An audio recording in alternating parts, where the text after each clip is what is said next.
जय Jinendra, hello, namaste. Welcome back to my YouTube channel Education Point by Kanha Jain. Yes, we are back with the third part of linear equation in two variable, one of the most important chapter of class 10th mathematics. And today's topic is condition for solvability of linear equation. इसके पहले हमने दो topic पढ़ा है, दो part में पढ़ा है हमने. इसके पहले हमने समझा कि साइमल्टेनियस लीनियर इक्वेशन होता क्या है. Once we get to know about the simultaneous linear equation, हमने उसको सॉल्व करने का तरीका खोजा.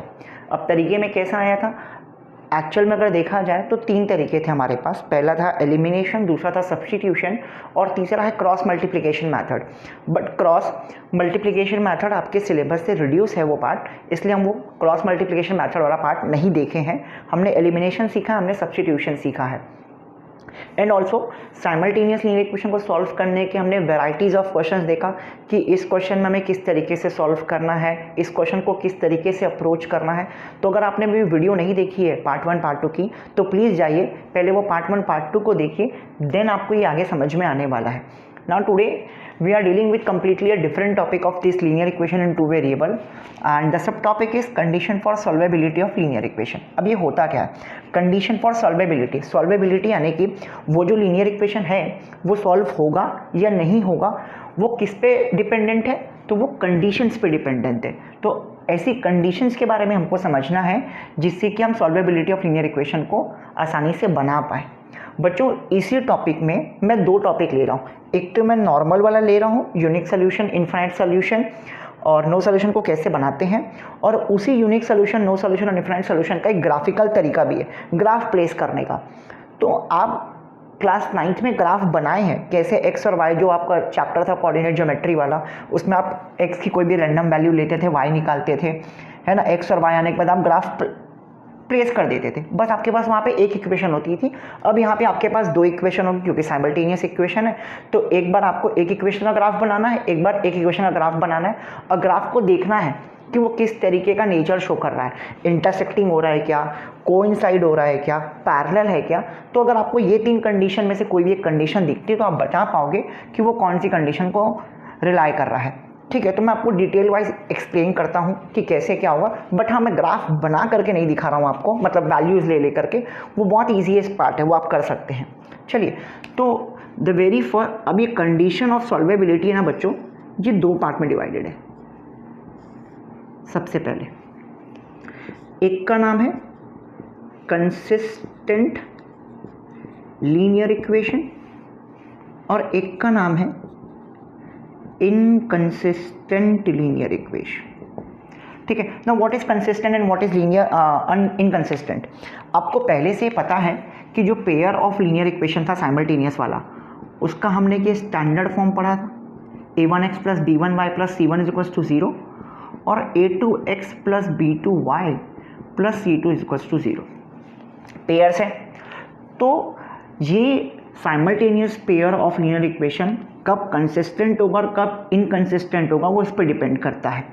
अगर इन दोनों को सॉल्व करने से एक x और एक y की वैल्यू आ जाती है तो वो क्या कहलाएगा, कंसिस्टेंट लीनियर इक्वेशन कहलाएगा. मतलब if the pair of linear equation has at least one solution, अगर एक सोल्यूशन है हमारे पास, इसको सॉल्व करने पे एक x और एक y का वैल्यू अगर मेरे पास है, आता है, तो मैं क्या बोलूँगा इसको, कंसिस्टेंट. तो लिख देता हूँ मैं यहाँ पे, एटलीस्ट वन सोल्यूशन है यहाँ पास, तो वो क्या कहलाएगा, कंसिस्टेंट कहलाएगा. इनकंसिस्टेंट क्या होगा, एक भी वैल्यू नहीं है, नो सोल्यूशन, एक भी वैल्यू नहीं आ रही है एक्स और वाई की, तो उस केस में वो क्या हो जाएगा, उस केस में वो क्या हो जाएगा बच्चों, नो सोल्यूशन हो जाएगा. मैं एग्जांपल लेके समझाऊंगा. अब चलिए मैं यहीं पे बता देता हूँ, एक वैल्यू और दो वैल्यू. जैसे मान लो एग्जांपल लिया मैंने, x plus y is equals to 5 है, x minus y is equals to 1 है. इन दोनों को अगर मैं ऐड करूँगा तो 2x is equals to 6, x is equals to 3. फिर इस x की वैल्यू को इक्वेशन 1 में डाल देता हूँ तो y की वैल्यू 2 आ जाती है. तो मतलब in pair of linear equation को सॉल्व करने से एक x और एक y आ गया मेरे पास. मतलब ये कौन सा लीनियर इक्वेशन है, कंसिस्टेंट है. वैसे ही x plus y is equals to 5, 2x plus 2y is equals to 3 है मान के चलो. ठीक है, अब मुझे इसको एलिमिनेट करना है, तो इसको 2 से मल्टीप्लाई करना पड़ेगा, अगर y को एलिमिनेट करना है तो इसको 1 से। तो देखते क्या होगा, 2x + 2y = 10 और 2x + 2y = 3। सब्ट्रैक्ट कर दूंगा, देखो ये भी कट गया, ये भी कट गया, तो 0 हो गया ये, और यहाँ पे 7 आ गया। तो कोई x और कोई y का वैल्यू आया क्या मेरे को यहाँ पास से? नहीं आया, मतलब ये कौन है?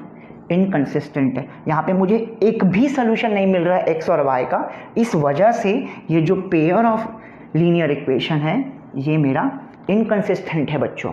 ठीक है, तो यहाँ से हम देखते हैं कि कैसे कौन सा pair of linear equation consistent होता है और कौन सा pair of linear equation inconsistent होता है। ठीक है, आई होप आपको ये बात समझ में आई होगी, प्लीज नोट इट डाउन। ठीक है, चलिए ना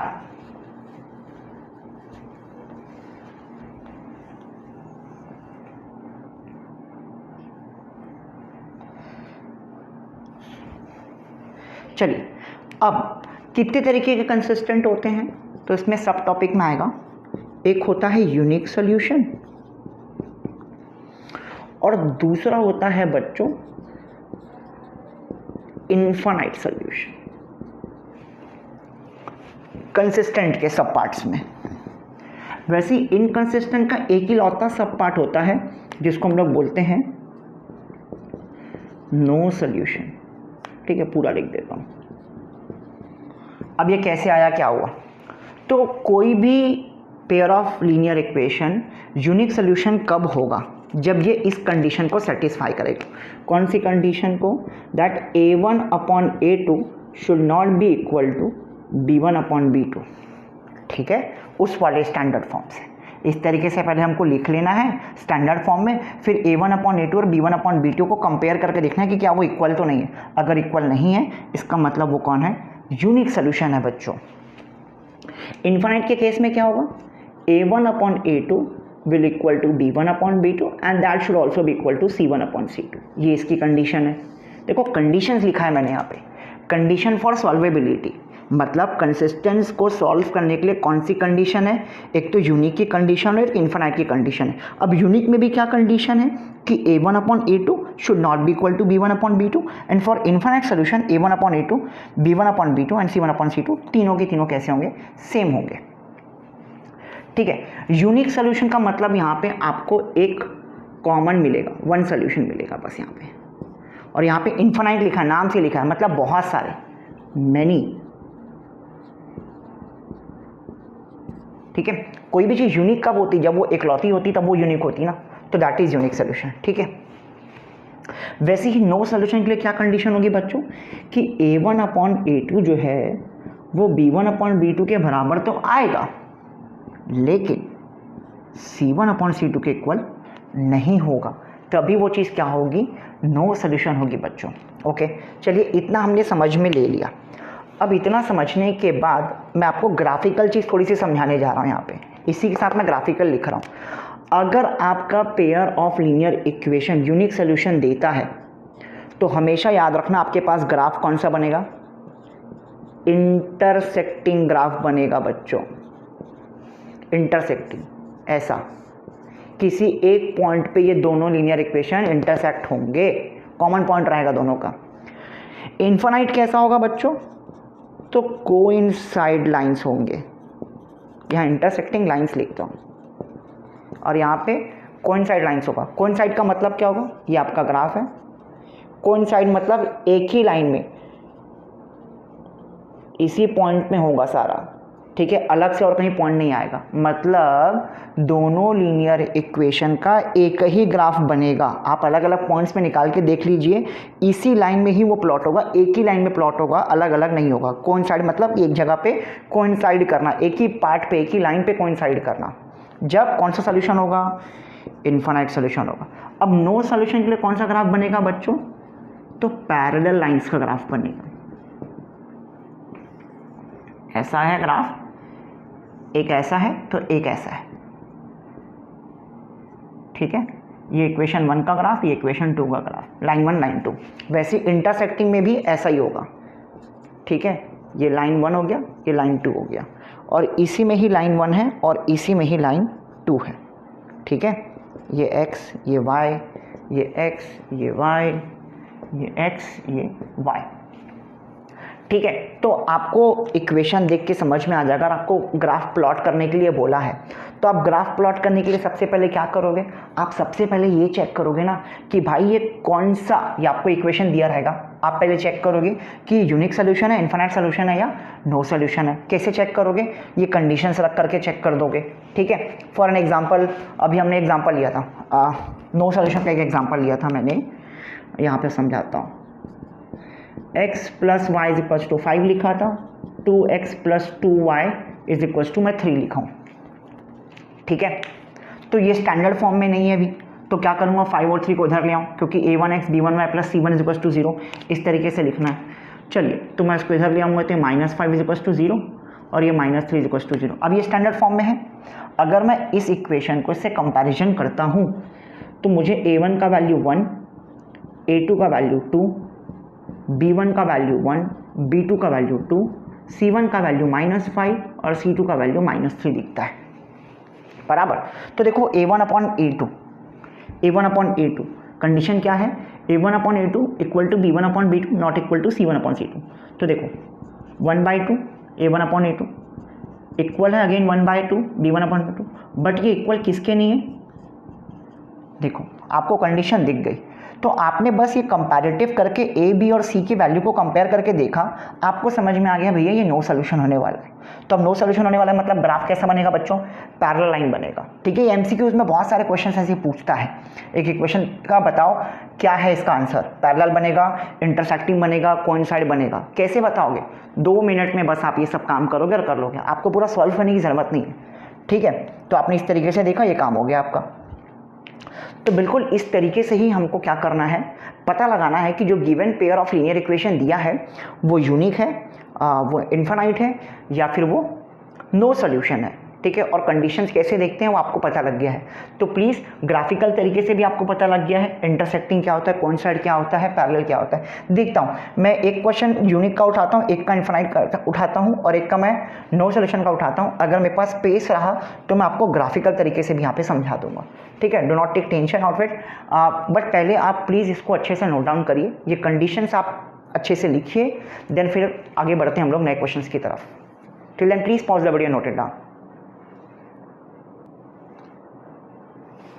ओके अच्छा, so we have a very first question of this condition of solvability for linear equation. मैं इक्वेशन पढ़ देता हूँ। 3x plus 2y minus 11 is equals to 0, comma 2x minus 3y plus 10 is equals to 0। Question में ये बोल रहा है show that the system has unique solution and plot the graph also. तो मैंने क्या कहा था, एक क्वेश्चन उठा रहा हूँ मैं यूनिक का, उसको मैं सॉल्व करके बता रहा हूँ कि कैसे प्रूफ करेंगे और उसका ग्राफ भी मैं प्लॉट करके दिखा देता हूँ। अब इसमें ऑलरेडी बोल दिया है show that the system has unique solution. तो यूनिक सोल्यूशन है इसका मतलब मेरे को ये अलर्ट आ जाना चाहिए कि मुझे क्या करना है, a1 upon a2 not equal to b1 upon b2 show करना है। अगर मैं इतना शो कर पा रहा हूँ मतलब वो यूनिक सोल्यूशन है मेरे पास। तो let us start the solution. तो अब मैं क्या करूँगा, इसको 3x plus 2y minus 11 is equals to 0 है, 2x minus 3y plus 10 is equals to 0 है। बता दूंगा अगर मैं इसको कंपेयर कर रहा हूँ स्टैंडर्ड फॉर्म से, ठीक है, स्टैंडर्ड फॉर्म से, तो स्टैंडर्ड फॉर्म तो मेरा a1x b1y plus c1 is equals to 0 है, a2x plus b2y plus c2 is equals to 0 है बच्चों। तो अगर मैं ध्यान से देखूं अगर यहाँ से, तो मुझे a1 का वैल्यू 3 मिलता है, a2 का वैल्यू 2 मिलता है, कॉमा b1 का वैल्यू मुझे 2 मिलता है, b2 का वैल्यू मुझे -3 मिलता है, कॉमा c1 का वैल्यू -10 और c2 का वैल्यू c1 का वैल्यू -11 और c2 का value 10। Now I got the value of a1 a2 b1 b2 c1 c2। तो अब मुझे क्वेश्चन में क्या बोला है, फॉर यूनिक सोल्यूशन क्या पता है मुझे, that a1 upon a should not be equal to b1 upon b2। चलिए पुट करके देखते हैं वैल्यू को, 3 upon 2 not equal to 2 upon -3, cross multiply किया, -9 नॉट इक्वल टू 4, मतलब कंडीशन सही आ गई। Yes, the system has unique solution. हो गया आपका ये पहला पार्ट खत्म हो गया, ये वाला show that the system has unique solution. आपने इतना शो करके दिखा दिया। अब आपको दूसरे पार्ट में क्या बोल रहा है बच्चों, आपको ग्राफ प्लॉट करना है। अब आपको ग्राफ प्लॉट करना है, इसका मतलब क्या होगा, सबसे पहले आप क्या करोगे, एक इक्वेशन लिखोगे 3x + 2y - 11 = 0, 3x + 2y = 11। ठीक है, मैं यहाँ पे लाइन खींच दे रहा हूँ। दूसरा इक्वेशन आपके पास 2x - 3y + 10 = 0, 2x - 3y = -10 है बच्चों। चलिए मैंने x y को एक तरफ लिखा, नंबर को एक तरफ लिखा। अब मैं क्या करता हूँ, अब आपको ये वाला काम करना है जो आपने क्लास 9th में किया था। x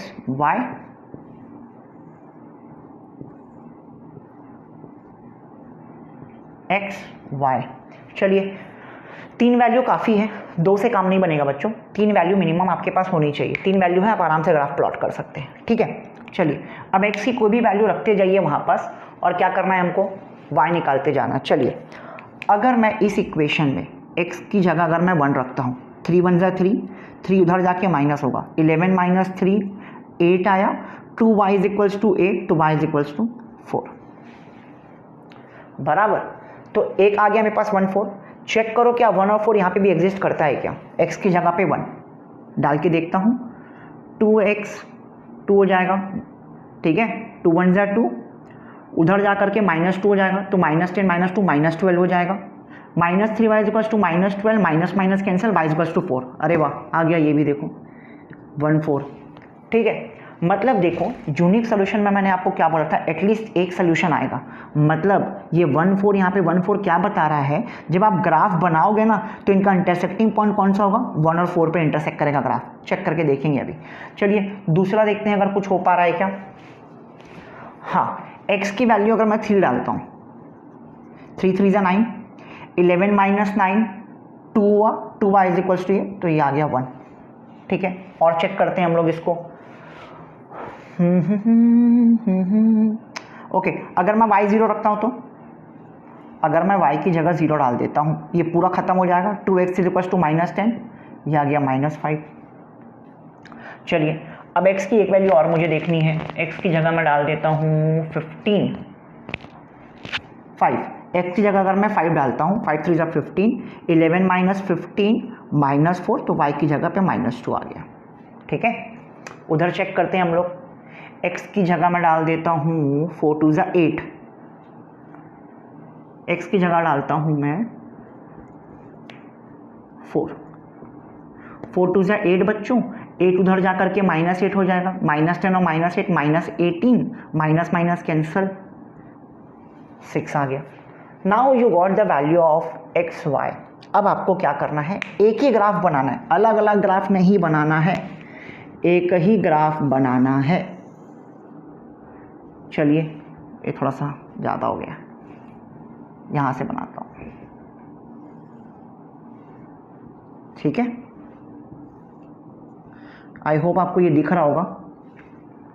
ठीक है, चलिए तो ये है, एकदम मैं अप्रॉक्सीमेशन करके प्लेस कर रहा हूँ ना, इसको एग्जैक्ट मत समझना। 1 2 3 4 5, वैसे यहाँ पे 1 2 3 4 5 6,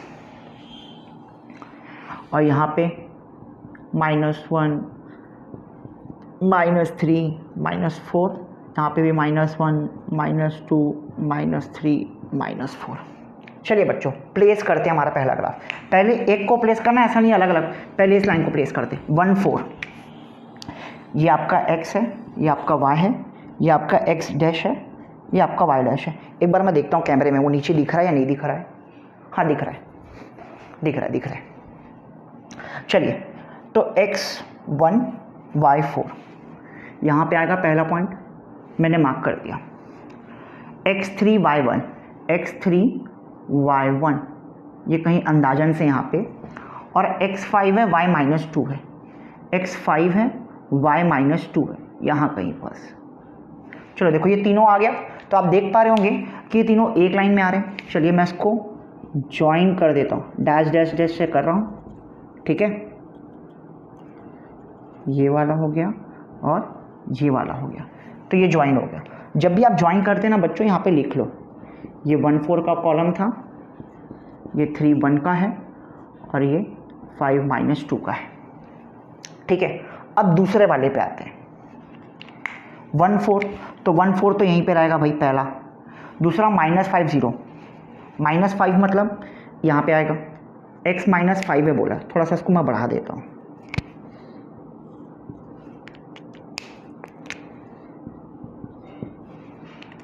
तो दूसरा पॉइंट आपका यहाँ पे आ गया, -5 0 वाला। उसके बाद है x4 y6, x4 y6 करीबन करीबन यहाँ कहीं पे, ठीक है। तो आप देखिए ये वाला पॉइंट, ये देखो दिखा आपको, ठीक है। आप चाहो तो इसको एक्सटेंड भी कर दो अब आप, ठीक है। तो देख पा रहे हो आप, इसको लिख लो, 4 6 लिख लो, ये 1 4 तो ऑलरेडी लिखा हुआ है, ये है -5 0। तो देखो इस तरीके से आपका ये ग्राफ प्लेस हो गया है, ठीक है। ये लाइन, ये लाइन, ये हो गया, ठीक है। तो ये ग्राफ प्लेस हुआ, जो कि यूनिक सोल्यूशन था इसलिए ये पॉइंट को इंटरसेक्ट किया। देखो मैंने लिखा है, जब भी यूनिक सोल्यूशन बनेगा ग्राफ आपका कैसा होगा, इंटरसेक्टिंग होगा, और इंटरसेक्टिंग होगा इसका मतलब इन दोनों में से एक पॉइंट ऐसा आपको कॉमन मिलेगा। क्लैरिटी हो गई इस बात की, बहुत बढ़िया। तो इस तरीके से इनफाइनाइट सोल्यूशन भी बनेगा, इस तरीके से आपको पैरेलल बनेगा। तो मैं ग्राफ अब नहीं बनाऊंगा, टाइम लगता है यार बहुत ज़्यादा। तो आई होप आपको समझ में आएगा, आप खुद से बनाइए, आपके पास वैल्यू आप बनाइए, देखिए आराम से प्लेसमेंट होगा। इसको और अच्छे से अगर डिनोट करना है तो जैसे ये वाली लाइन है, ये वाली लाइन, ये वाली, ये किससे आई थी, इक्वेशन आई थी, तो इसको लिख सकते हैं यहाँ पे 3x + 2y = 11 की ये लाइन है। और ये वाली जो लाइन है वो किससे आई है, 2x - 3y = 10 से आई है। आप अपना रिप्रेजेंटेशन और अच्छे से बना सकते हो। अच्छा इसमें ये भी बोलता है कभी कभी बच्चों कि shade the part of x axis. अब x एक्सिस कौन सा है, ये x एक्सिस है, ठीक है। तो देखो इसमें एक रीजन ये बन रहा है, shade the region of x axis बोलेगा, तो एक पार्ट ये बन रहा है, तो आप इसको शेड कर दो। अगर बोलता shade the part of y axis बोलता, तो y एक्सिस में देखो एक लौता रीजन ये बन रहा है, छोटू सा ट्राइंगल, ठीक है। अगर इसका एरिया भी निकालने बोलता तो भी निकाल लेते, हम लोग क्लास 9 में सीखे ये सब, ठीक है। तो आई होप कि आपको ये समझ में आओगा, ठीक है। Till then please pause the video, note it down.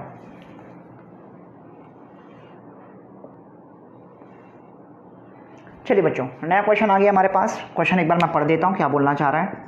Question में लिखा है, show that the system of equation has infinite solution. Equation आपको दे रखी हुई है 3x - y = 2, 9x - 3y = 6, और बोल के रखा है ग्राफ प्लॉट करने के लिए, ठीक है। मैं देखूंगा मेरे को ग्राफ प्लॉट करना है या नहीं करना है, मैं लिख तो दिया हूँ बट वी विल सी। चलिए तो पहले इनफिनिट सोल्यूशन बोला है, तो पहले मैं उसको स्टैंडर्ड तरीके से काम कर लेता हूँ कि 3x - y - 2 = 0, 9x - 3y - 6 = 0। इस तरीके से रहता है, a1x b1y + c1 0, a2x b2y + c2 = 0, ठीक है। तो चलिए हमको क्या पता है, टॉप लेफ्ट कॉर्नर में देखिए, condition for infinite solution that a1/a2 should be equal to b1/b2 should be equal to c1/c2। तो देखते हैं कंपेयर करने से, अरे लिख देना यहाँ पे a1 a2 मैं डायरेक्ट कर रहा हूँ, 3/9 -1/-3 -2/-6। चेक करके देखते हैं सब बराबर है क्या, कुछ कट रहा तो काटो पहले, ये 1 है, ये 3 है, ये माइनस माइनस गया, ये माइनस माइनस गया, ये भी 1 है, ये भी 3, देख सकते हैं। 1/3 = 1/3 = 1/3। Thus system has infinite many solution। आपका पहला पार्ट यहाँ पे खत्म हो गया, देखो बहुत छोटू सा था, ठीक है। तो इस तरीके से हम पता लगा सकते हैं कि सिस्टम का इन्फिनिट सोल्यूशन है या नहीं है। अब आ जाते हैं ग्राफ के बारे पे, द वेरी लेंथी टास्क। तो 3x minus y is equals to 2, ठीक है, और इधर है 9x minus 3y is equals to 6। चलिए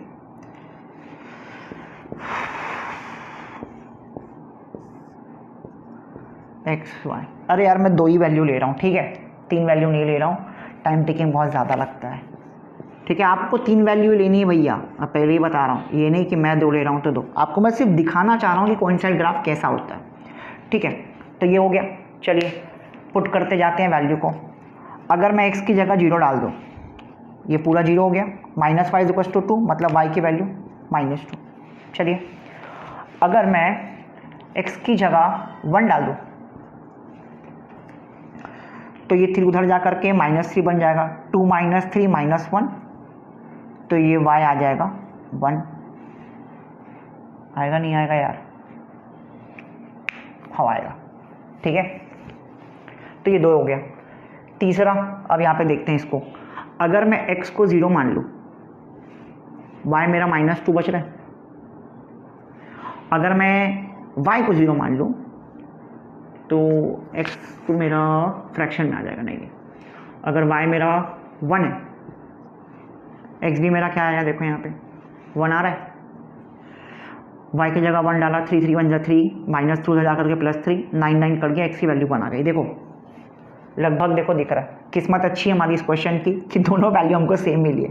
इसका मतलब ज़रूरी नहीं कि तीनों वैल्यू आपकी सेम हो, ऐसा भी हो सकता है कि वो अलग अलग पॉइंट पे आए बट एक ही लाइन पे आए, समझ रहे हैं बच्चों। तो ये हो गया x, ये हो गया y, ज़रूरी नहीं है कि सेम हो, मैं फिर से बोल रहा हूँ, सेम हो भी सकती है, सेम नहीं भी हो सकती, बट वो उसी लाइन में ही आगे रहेगा, ये मैं आपको बोलना चाह रहा हूँ। देखो क्या डिफरेंट वैल्यू निकाल के y की जगह डाल देते हैं हम लोग, y की जगह डाल देते हैं हम लोग 4, ठीक है, उधर जा कर के x इज इक्वल्स टू 2। चलिए यहाँ पे एक और देखते हैं, अगर मैं डालता हूँ x इज इक्वल्स टू 2, 18, फिर से आ रहा है 4, ठीक है। चलिए तो देखा हमने इस तरीके से, तो बस प्लॉट करना है, कुछ नहीं करना है। देखो ये -1, ये -2, ये भी -1, -2, -3, 1 2 3 4। चलिए पहला बोला 0 -2, ये 1 2 3 4, 0 -2 मतलब यहाँ कहीं पे पहला, 1 1 बोला है यहाँ पे आएगा बच्चों, 2 4 बोला है यहाँ कहीं पे आएगा बच्चों। तो देखो एक ही लाइन में आ रहे हैं ये सारे के सारे, तो देखो इसको बोलते हैं कोइंसाइड लाइन, ठीक है। तो आप यहाँ पे लिख देंगे, ये ऐसा ऐसा एरो दे देंगे और बता देंगे कि ये 3x minus y is equals to 2 का इक्वेशन है और यही आपका 9x minus 3y is equals to 6 का इक्वेशन है, ठीक है। तो इस तरीके से हमें देखने को मिला कि इन्फिनिट सॉल्यूशन में कोइंसाइड लाइन कैसी बनती है ग्राफ पे, ठीक है। आई होप आपको समझ में आया होगा। तो then please pause the video, note it down. Okay, so we have the third variety of question, that is for no solution. Question दिया, पहले स्टैंडर्ड फॉर्म में लिख लेते हैं। क्वेश्चन में नो सोल्यूशन के बारे में बोला है, 2x minus 3y minus 5 is equals to 0। अब देखो पहले यहाँ y दिया, यहाँ पे x दिया हुआ है, हमारा काम है पहले x लिखना फिर y लिखना। बहुत सारे बच्चे यहीं पे गड़बड़ी कर देंगे, इसको x मान लेंगे, इसको y मान लेंगे, ठीक है। तो पहले x y के ऑर्डर में हो जाए फिर अपना काम शुरू करिए। नाउ इसको कंपेयर करना है मुझे a1x b1y और c1 से, a2x b2y और c2 से। तो यहाँ से a1 का वैल्यू 2, a2 का वैल्यू -4, b1 का वैल्यू -3, b2 का वैल्यू 6, c1 -5 है, c2 -3 है। चलिए तो हमें कंडीशन फॉर नो सोल्यूशन क्या पता है, टॉप लेफ्ट कॉर्नर में दिया हुआ है, condition for no solution that is a1 upon a2 equals to b1 upon b2 but not equal to c1 upon c2। बच्चों मैं आपको बिल्कुल बता रहा हूँ, इस पार्ट से आपके टर्म में अभी जो अपकमिंग टर्म एग्जाम होगा कम से कम 2 क्वेश्चन आएगा ही आएगा इस टॉपिक से रिगार्डिंग, k की वैल्यू निकालने वाला, ग्राफ प्लॉट करने वाला आएगा ही आएगा। और अगर मैं बोर्ड्स पर्सपेक्टिव से बोलूँ तो बोर्ड्स पर्सपेक्टिव में भी 2 क्वेश्चंस आते हैं इस टॉपिक से, ठीक है, बट अभी टर्म वाइज में तो ज़्यादा मार्क्स का आएगा। तो चलिए A1 A2, तो 2/-4 -3/6 नॉट इक्वल टू -5/-3। 2 से गया ये 1/2, ये गया 1/2, तो ये हो गया -1/2, ये भी हो गया -1/2, ये हो गया 5/3, माइनस माइनस कैंसर। तो हम देख सकते हैं कि हाँ A1 A2 B1 B2 के बराबर तो है, लेकिन C1 C2 के बराबर नहीं है। तो क्या लिखेंगे वही, the system has no solution. चलिए अब इसके बाद इसको प्लॉट करना है ग्राफ पे। अब आप कर सकते हैं प्लॉट। हाँ मैं एक चीज़ और बता दूं बच्चों, नो सोल्यूशन का जब हम लोग ग्राफ करने जाते हैं पैरेलल वाले केस में, तो होल वैल्यूज़ नहीं आती। जैसे आपने y की वैल्यू 3 रखी, हो सकता है आपको x वैल्यू 1/2 मिल रही हो, फ्रैक्शंस के फॉर्म में मिल रहा हो, तो आप बिल्कुल कंसिडर कर सकते हैं वहाँ पास कि जब भी 1/2 के फॉर्म में है तो उसको आराम से प्लॉट किया जा सकता है। तो ऐसा नहीं कि फ्रैक्शन में आ रहा है सर तो दिक्कत होगी क्या, ऐसा कुछ भी नहीं है। आप पैरेलल लाइन्स के लिए बिल्कुल वाला काम को कर सकते हो, ठीक है। तो आई होप कि आपको ये चीज़ समझ में आई होगी कि क्या हुआ, कैसे हुआ, unique solution, infinite solution, no solution, आपको पूरा तरीके से समझ में आने लगा है। और ये बस को आपको याद रखना है। ग्राफ बहुत सारे हैं, आपकी एनसीईआरटी बुक में दिया हुआ है यूनिक सोल्यूशन क्या होता है। इसी में ही बच्चों एक और टॉपिक है जो मैंने अभी उठाया नहीं है, के की वैल्यू निकालना 3 अलग अलग कंडीशन पे। Find the value of K for unique solution, find the value of K for infinite solution and find the value of K for no solution. ये 3 अलग टॉपिक हैं और साथ ही साथ कभी कभी कंबाइन कर देता है। Find the value of K for unique and infinite, कभी कभी तीनों दे देगा, एक ही क्वेश्चन बोलेगा तीनों निकाल के दिखाओ मुझे। तो उस क्वेश्चन को कैसे सॉल्व करना है वो भी हम अच्छे से देखेंगे और उसके बाद हम लोग देखेंगे बट प्रॉब्लम क्या होता है, कैसे होता है। आई होप आपको ये लेक्चर समझ में आया होगा। मैं आज और इसको आगे बढ़ा नहीं रहा हूँ, मैं यहीं पे रख रहा हूँ ताकि आप at least unique solution, infinite solution और सोल्यूशन के ग्राफ को बनाइए। इस कॉन्फिडेंस में मत रखिए वहाँ आया तो बना लेंगे, बच्चों वहाँ नहीं बनेगा, मैं गारंटी दे रहा हूँ वहाँ नहीं बनने वाला है आपको, ठीक है। टाइम टेकिंग ज़्यादा हो जाएगा, हड़बड़ा जाओगे, पैनिक हो जाओगे, जबकि बहुत सड़ा सा टॉपिक है ग्राफ प्लॉट करना। 8th 9th के बच्चे प्लॉट करते हैं यार ग्राफ, आप 10th में आ गए हो, तो प्लीज़ प्रैक्टिस करिए। एटलीस्ट ज़्यादा नहीं बोलूँगा मैं, 2 क्वेश्चन, यूनिक के 2 क्वेश्चन बना लो, इन्फिनाइट के 2 क्वेश्चन बना लो, नो सोल्यूशन के आप 2 क्वेश्चंस बना लो प्रॉपर प्लॉटिंग के साथ। टाइम देखो आपको कितना लगता है, क्योंकि अगर यहाँ पे एक बार आप बना लोगे ना आपको एग्जाम में कम टाइम लगेगा। लेकिन आप यहाँ प्रैक्टिस नहीं किए और डायरेक्टली वहाँ जा करके करोगे, इक्वेशन कुछ अलग आ रही है, कुछ नहीं हो रहा है, पैनिक हो जाओगे ज़बरदस्ती, आती हुई चीज़ को बिगाड़ दोगे। मैंने देखा ये चीज़ों को बच्चों के साथ होते हुए। तो अपने ग्राफ कॉपी को निकालिए, ग्राफ पन्ना निकालिए, 6 पेजेस लीजिए, यूनिक के 2 लगा लो, इन्फिनाइट के 2 लगा लो, नो सोल्यूशन के 2 लगा लो। ये 3 तो आपने बनाना ही बनाना है, ये 3 के अलावा 6 बनाने बोल रहा हूँ मैं, ठीक है। ये नहीं इसको कंसिडर करके एक बना दिए, ऐसा नहीं करना है हमको, ठीक है। ये 3 प्लस वो 6, ठीक है। आई होप आपको ये वीडियो पसंद आई होगी। Please like, comment, share the video and subscribe the channel. Till then please take good care of yourself. Thank you. जय जिनेंद्र।